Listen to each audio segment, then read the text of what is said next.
அனைவருக்கும் வணக்கம். இன்றைக்கி நம்ம இந்த ஃபோட்டோஷாப் சீரீஸில் என்ன பார்க்க போகிறோம்னா, ஸ்கின் எப்படி ஷாஃப்டன் பண்ணுறது. ஒரு ஸ்கின்னை ஃபோட்டோவில் வந்து கேமராவில் வந்து ராவாக எடுத்துருக்கோம். அந்த ஸ்கின்னை வந்து கொஞ்சம் ஷாஃப்டன் பண்ணணும். எப்படி ஷாஃப்டன் பண்ணுறதுன்னு பார்க்க போகிறோம். இதுக்கு ஒரு இந்த இமேஜ் நம்ம செலக்ட் பண்ணிருக்கோம். இந்த இமேஜை யூஸ் பண்ணி நம்ம வந்து பண்ண போகிறோம். இந்த இமேஜில் பார்த்தீங்கன்னா நல்லா அருமையாக எடுத்துருக்காங்க, ஒரு மாடல் ஃபோட்டோ. இந்த ஃபோட்டோவில் கொஞ்சம் அதோட டெக்ஸ்சர்ஸ்லாம் நல்லா தெரியுது. இந்த முடி ஹேர்லாம் கொஞ்சம் தெரியுற மாதிரி இருக்குது, மேலாம் இருக்குது. அந்த விஷயங்கள்லாம் கொஞ்சம் நம்ம ரிமூவ் பண்ணி கொஞ்சம் ஷாஃப்டனாக இந்த ஸ்கின் இன்னும் கொஞ்சம் ஷாஃப்டன் பண்ணுறதுக்கு என்ன பண்ணலாம் அப்படின்னு சொல்லி பார்க்க போகிறோம். இப்போ அதுக்கு முதலாவது என்ன பண்ணு பார்த்தீங்கன்னா, இந்த லேயரில் போயிட்டு ஃபஸ்ட்டு ஒரு டூப்ளிகேட் லேயர் எடுத்துக்கணும். டூப்ளிகேட் லேயருக்கு என்ன ஆப்ஷன்னா, ரைட் கிளிக் பண்ணி டூப்ளிகேட் லேயர் வரும், இல்லைன்னா கண்ட்ரோல் ஜே கொடுத்துக்கலாம். அந்த லேயர் லாக் ஆகி கொஞ்சம் எடுத்துக்கலாம். கிடையாது, எடுத்துகிட்டு டாப்பில் உள்ள லேயரில் செலக்ட் பண்ணிவிட்டு ஃபில்டர் போகணும். ஃபில்டரில் போய் அதர் ஆப்ஷனில் போய்ட்டு ஹை பாஸ் ஃபில்டர். இந்த ஹை பாஸ் ஃபில்டர் கொடுத்தோடனே உங்களுக்கு வந்து இந்த மாதிரி ஒரு இமேஜ் வரும். இதில் பார்த்தீங்கன்னா ஸ்டார்டிங்கில் ஒன்றுமே தெரியாது. அப்போ லைட்டாக அப்படியே மூவ் பண்ண அந்த படம் வந்து உங்களுக்கு லைட்டாக தெரிய ஆரம்பிக்கும். அந்த எந்த இடத்துல உங்களுக்கு படம் நல்லா தெரியுதோ அந்த இடத்துல நீங்கள் வந்து என்ன பண்ணணும், அந்த படத்தை கரெக்டாக நீங்கள் அந்த இடத்துல வந்து நீங்கள் ஸ்டாப் பண்ணிடலாம். உங்களுக்கு எந்த அளவுக்கு வேணுமோ அந்த அளவுக்கு நீங்கள் ஸ்டாப் பண்ணிக்கலாம். இப்போ ஒரு 4 அந்த ரேஞ்சில் வச்சுக்கிட்டா கொஞ்சம் கொஞ்சம் சாஃப்ட்னஸ் உங்களுக்கு நல்லா தெரியும். அது க்ளோஸ் பண்ண வேண்டியதான். க்ளோஸ் பண்ணதுக்கப்புறம் ஃபில்டரில் போய்ட்டு மறுபடியும் பிளரில் போய்ட்டு காஷியன் பிளர் அப்படின்னு போய்ட்டு அந்த இடத்துலேயே அதே மாதிரி 4 வச்சிங்கன்னா அது டிவைடட் பை 4 அப்படி போட்டிங்கன்னா உங்களுக்கு என்ன ஒரு 1 கிடைக்கும். அந்த 1 வச்சு 1 செல் பண்ணிக்கணும். ஒன்று செல் பண்ணலாம், இல்லை 1 செல் பண்ணிட்டு ஓகே கொடுத்துட வேண்டியதான். ஓகே கொடுத்ததுக்கப்புறம் உங்களுக்கு இது மாதிரி இருக்கும். இதில் மறுபடியும் இந்த ஆப்ஷனில் போய்ட்டு பிளண்டிங் ஆப்ஷனில் போய்ட்டு லீனியர் லைட் அந்த ஆப்ஷன் கொடுத்தீங்கன்னா உங்களுக்கு இந்த மாதிரி கிடைக்கும். அதுக்கு இடையில் கண்ட்ரோல் ஐ கொடுத்துக்கணும். கண்ட்ரோல் ஐ கொடுத்தீங்கன்னா இன்வெர்ட் ஆகிரும். கண்ட்ரோல் கொடுத்தா என்ன ஆகும், இன்வெர்ட் ஆகும். இன்வெர்ட் ஆனதுக்கப்புறம் நீங்கள் இந்த மாஸ்க் இருக்கு பார்த்தீங்களா, அதை ஆல்ட்டை ஹோல்ட் பண்ணிவிட்டு இந்த மாஸ்க் கொடுக்கணும். ஆல்ட்டை ஹோல்ட் பண்ணி மாஸ்க் கொடுத்தீங்கன்னா உங்களுக்கு இந்த மாதிரி ஒரு கிடைக்கும். இந்த மாதிரி ஒரு மாஸ்க் ஆட் ஆகிருக்கும்.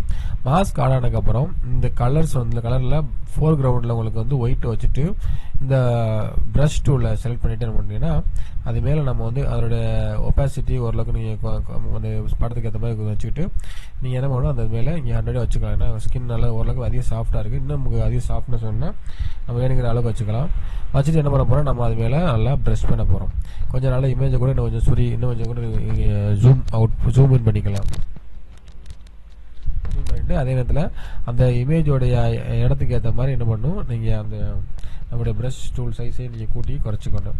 இப்போ கூட்டிகிட்டு இப்படி அழகாக நீங்கள் மேலே ட்ரா பண்ணிங்கன்னா உங்களுக்கு அந்த ஸ்மூத்னஸ் இன்னும் உங்களுக்கு நல்லா தெரியும். அந்த டெக்ஸ்சர்ஸ்லாம் மாறி உங்களுக்கு இன்னும் வந்து அந்த படத்துடைய ஸ்மூத்னஸ் உங்களுக்கு வந்து அழகாக உங்களுக்கு கிடைக்கும்.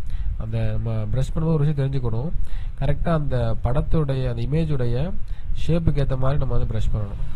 குறுக்க அந்த மாதிரி ப்ரெஷ் பண்ணாமல் அந்த இமேஜோடைய ஷேப்புக்கு ஏற்ற மாதிரி நம்ம வந்து அப்படி பண்ணணும். எங்கே நேராக பண்ணுமோ இங்கே நேராக பண்ணணும், எங்கே சைடில் ஹரிசாண்டலில் பண்ணுவோம் அங்கெல்லாம் ஹரிசாண்டலில் பண்ணிக்கணும். இதெல்லாம் க்ளோஸாக பார்க்கும்போது தெரியும். அந்த ஹேர்லாம் பாருங்கள், அந்த பூனை முடி சொல்லுவாங்க, அந்த விஷயங்கள்லாம் இருக்குது. அதை கூட நம்ம வந்து அழகாக நீங்கள் ரிமூவ் பண்ணிவிட்டு இன்னும் படத்துக்கு நல்ல ஒரு சாஃப்ட்னஸ் நம்ம வந்து கொடுக்குறோம். படம் வந்து ராவாக இருக்குது, படம் எடுத்து அப்படியே ராவாக இருக்குது. அதுக்கு நம்ம வந்து இன்னும் கொஞ்சம் நம்மளுடைய அந்த சாஃப்ட்னஸ் நம்ம வந்து நல்லா இன்க்ரீஸ் பண்ணுறோம். அப்போ இன்க்ரீஸ் பண்ணும்போது நமக்கு அந்த பெயிண்ட் பண்ண உங்களுக்கு அழகாக கிடைக்கும். இந்த மாதிரி 2 லேயர்ஸ் ஜாயின் பண்ண இடத்துல இதை குறைச்சிக்கிட்டோம். அதை குறைச்சிட்டு அந்த இடத்துல கரெக்டாக ட்ரா பண்ணணும். ஏன்னா இப்படி நீங்கள் ஜாயின் பண்ண இடத்துல நீங்கள் வந்து சேர்த்து விட்டீங்கன்னா அந்த இமேஜோட ஷேப் வந்து மாறி போயிடும். அதுக்காக நம்ம என்ன பண்ணணும், கரெக்டாக அந்த கர்வ்ஸு இந்த மாதிரி இடங்கள்லாம் கொஞ்சம் கவனமாக கொஞ்சம் மெதுவாக கூட நீங்கள் வந்து பண்ணிக்கலாம். மெதுவாக பண்ணிவிட்டு அதோடைய பெண்ட்ஸ் எல்லாம் கரெக்டாக பார்த்து பண்ணிக்கணும். கரெக்டாக ஃபுல்லாக நீங்கள் பண்ணிக்கலாம். இந்த மாதிரி தொடர்ச்சி அப்படியே கண்டினியூவாக பண்ண முடியும்.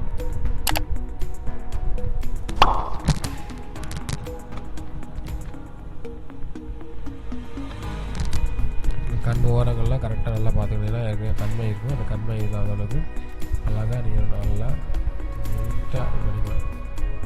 அந்த கலர்ஸ் உங்களுக்கு வந்து நல்லா தெரியும். சாஃப்ட்வேர் பண்ணிக்கலாம். ஏரியாஸ்லாம் நீங்கள் அழகாக வந்து அப்படி படிச்சுக்கணும்.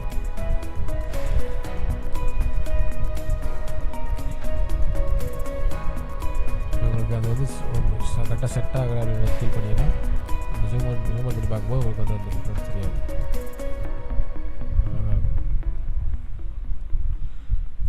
அப்படியே நீங்கள் ஃபுல்லாக ட்ரா பண்ணிட்டோம்னா உங்களுக்கு இமேஜோடைய அந்த அளவு அழகாக தெரிய ஆரம்பிச்சிடும்.